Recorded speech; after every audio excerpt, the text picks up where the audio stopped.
News across the country. We're learning that 5 U.S. Army soldiers were shot at a military base in Georgia. The Fort Stewart Hunter Army Airfield is about 35 miles outside of Savannah, Georgia. A base spokesperson said in a social media post that the base went into lockdown around 11 o'clock local time in the morning after reports of an active shooting. Law enforcement reportedly apprehended the shooter within about 40 minutes.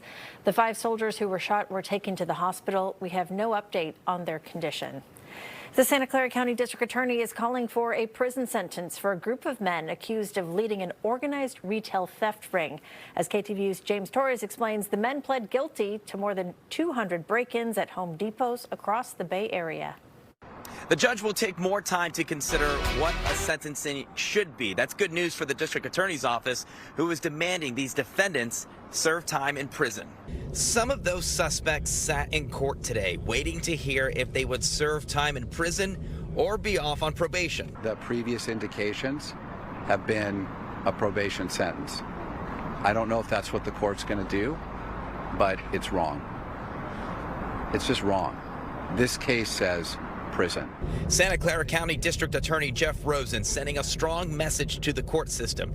He says thanks to state funding to tackle organized retail theft, his office can now focus more on those crimes, including a ring busted in April where 4 men pled guilty to stealing from Home Depots 200 times, taking more than $65,000 worth of merchandise from 11 different counties in California. Now we're using a new law specifically created by our state legislatures to allow us to band together across county lines to bring a crew that terrorized more than 30 Home Depots in cities across the Bay Area, to bring them to justice in one place here in San Jose.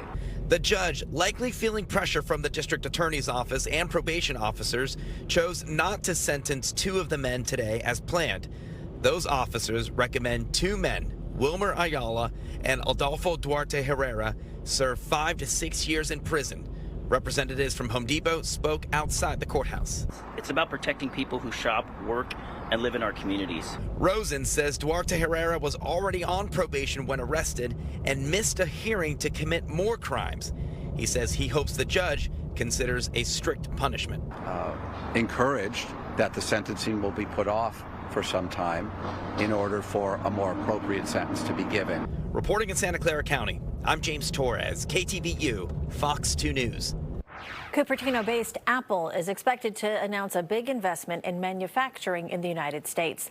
And just about an hour from now, President Trump is scheduled to make the announcement at the Oval Office. He is expected to announce that Apple has agreed to invest $100 billion to move some of its production to the United States. Apple has already announced $500 billion in spending in the next 4 years to ramp up domestic production.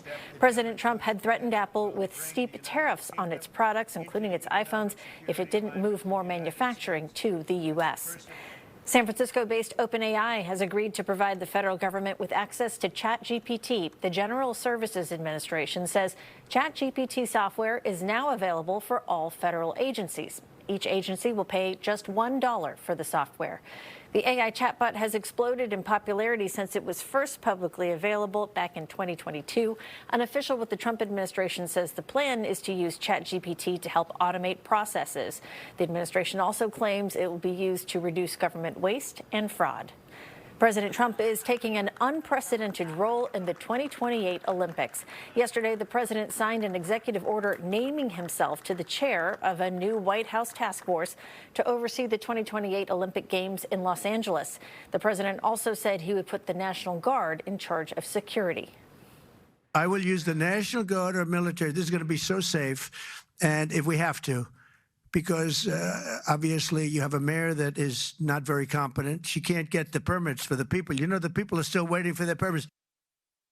President Trump has clashed with L.A. Mayor Karen Bass over his use of National Guard and U.S. Marines to help with ICE operations to arrest undocumented immigrants in L.A. earlier this year.